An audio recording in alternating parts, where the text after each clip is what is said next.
WHO가 현 상황을 제대로 파악하지 못하고 있는 거 아니냐, 중국 눈치 보느라고 비상사태를 선포하지 못하고 있다.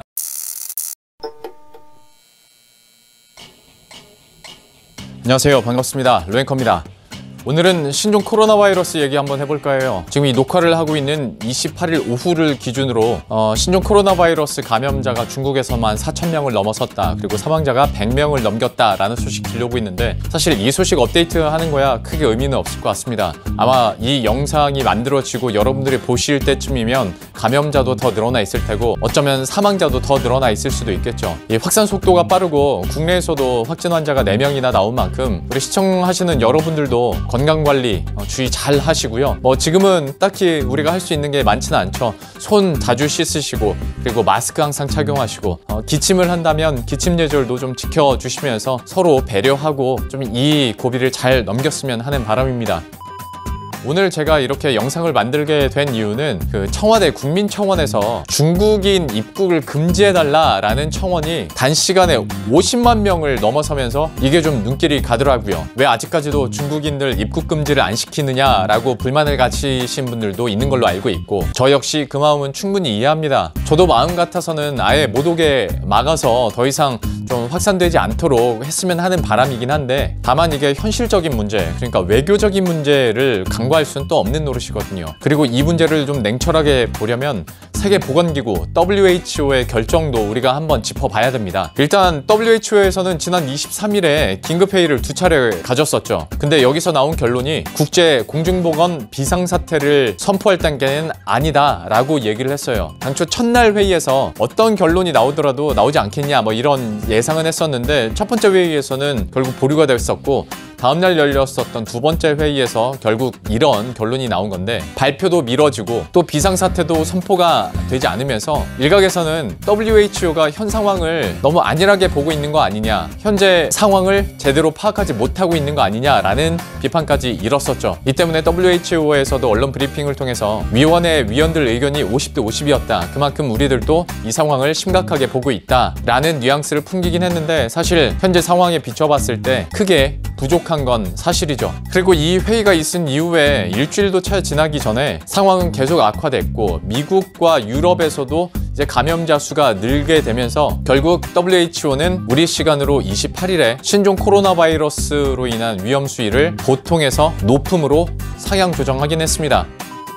그런데 앞에서 말씀드린 국민청원 내용이 고려라도 되려면, 그러니까 중국인 입국 금지가 논의라도 되려면 WHO가 최소한 비상사태는 선포를 해야 되거든요. 자, 이게 무슨 말이냐, 만약에 WHO에서 비상사태를 선포하게 되면 그 직후부터 해당 전염병 발생 국가에는 교육과 여행을 자제하라는 권고가 내려지게 되고요. 또 해당 발병국에 대한 출입국을 제한하고, 오염되거나 오염이 의심되는 수화물 등에 대한 압류와 폐기가 가능해집니다. 또 국제적으로는 의료 대응 체계가 꾸려지게 되고, 그리고 각국에서는 더 적극적인 확산 방지 조치를 취할 수 있게 되는 거죠. 그렇게 되면 우리 정부에서도 중국을 위험 국가로 지정을 할 수 있게 되는 거고요. 그리고 중국으로 여행을 잡아놓으신 분들은 위약금 없이 취소가 가능하게 되는 겁니다. 그리고 중국인 입국자를 제한하거나 막는 것도 어느 정도 명분이 생기게 되는 거죠. 그런데 아직 WHO에서 비상사태를 선포하지 않은 상황에서 우리가 중국을 위험 국가로 지정하고 국민청원에 나온 것처럼 중국인 입국자 수를 만약에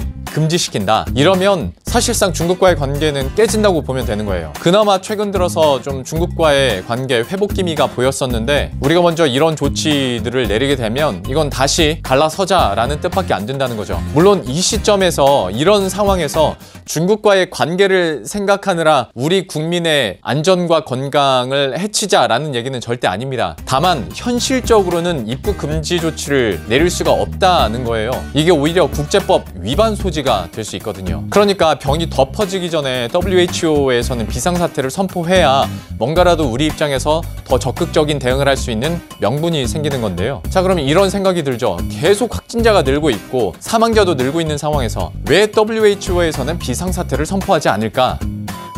자, 이거는 뇌피셜입니다. 그러니까 제 생각이에요. 뭔가 공식적으로 발표 나온 게 없으니까. 앞서 말씀드린 것처럼 비상사태가 선포가 되면 해당 국가 같은 경우에는 사실상 어떤 교역의 일정 부분이 끊긴다고 봐야 맞습니다. 그런데 그 상대가, 그리고 그 해당 국가가 중국이에요. 세계 경제의 20%에 육박하는 영향력을 펼치고 있는 중국인데 이 중국을 상대로 비상사태를 선포하고 전염병 발생 국가로 지정을 한다?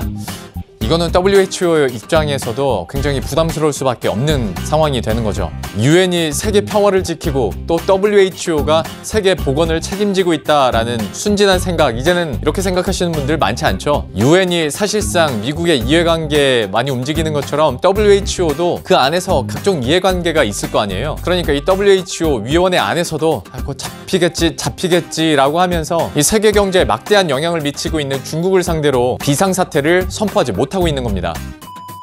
지금까지 WHO발 비상사태 지난 10년 동안에 총 5번 발령이 됐었는데요. 그때를 보면 2009년 멕시코 신종 인플루엔자 발생, 그리고 2014년 파키스탄, 카메룬, 시리아 소아마비, 그리고 역시 같은 해 라이베리아 에볼라, 2016년에 브라질 지카 바이러스, 그리고 2019년에 콩고 키부의 에볼라. 물론 당시 전염병의 심각성도 고려가 됐겠지만 그 방금 짚어드렸던 어떤 나라의 국력, 이걸 감안하고 본다면 이전에 비상사태가 내려졌었던 그 나라들, 그 해당 국가들과 중국, 여기와는 좀 차이가 크죠. 이러다 보니까 이것 때문에 WHO가 중국 눈치 보느라고 비상사태를 선포하지 못하고 있다라는 비판들이 나오는 겁니다. 다만 지금 계속 병이 확산되고 있고 특히 미국과 유럽 지역에서도 확진 환자가 늘고 있다라는 또 하나의 변수가 생겼기 때문에 WHO에게는 또 다른 압박이 될 수가 있죠. 이전에 긴급회의를 했을 때는 그때 미국에서 1명, 그리고 프랑스였나? 거기서 확진 환자 1명 정도 나왔었는데 이제는 그것보다 훨씬 많이 늘어났으니까 WHO에서 가만히 있는 거, 이것도 큰 부담이 될 수가 있죠. 그러니까 과연 앞으로의 어떤 입장 변화, 그리고 어떤 조치가 일어날지도 한번 봐야 되는 건데, 어쨌거나 지금까지 상황으로 봤을 때 WHO가 비상사태를 선포하지 않은 상황에서 우리가 먼저 중국을 상대로 어떤 적극적인 대응 조치를 펼치기는 역시 부담스러운 상황이고요. 하다 보니까 결국 국내에서 우리 정부가 자체적으로 할 수 있는 격리 조치나 추적 관리, 그리고 각 분야별로, 각 부처별로, 그리고 각 지자체별로 할 수 있는 대응책을 마련하는 게 지금으로선 최선입니다. 많이 답답하시고 또 정부 대응에도 나름대로 불만이 많겠지만 지금 정부도 할 수 있는 권한 안에서는 전세기도 투입하고 격리 조치도 하고 나름 최대한 적극적인 모습을 보여주고 있거든요. 그리고 정부의 스탠스 자체도 문재인 대통령을 필두로 해서 과할 정도로 선제 조치를 해야 된다라는 입장이기 때문에 국내에서는 부디 더 확산되지 않고 좀 이런 정부의 대응책들이 효과를 볼 수 있기를 바라는 수밖에 없겠습니다. 이 전염병이 발병하고 나서 한 달 되는 시점이 정점이자 또 고비라고들 많이 하는데요. 12월 말에 신종 코로나 바이러스가 발병했으니까 딱 지금 이 시기가 정점이 될 수도 있고 제일 큰 고비가 될 수도 있겠죠. 아무쪼록 이 영상 보시는 모든 분들 좀 건강관리 유의하시고요. 다시 말씀드리지만 손 자주 씻으시고 또 마스크도 꼭 착용하셔서 좀 이번 고비 안전하게 잘 모두들 넘기셨으면 좋겠습니다. 그럼 저는 여기서 인사드릴게요. 도움이 되셨다면 구독과 좋아요 그리고 알림 설정 한 번씩 부탁드리고요. 저는 다음 컨텐츠에서 다시 찾아뵙도록 하겠습니다. 안녕!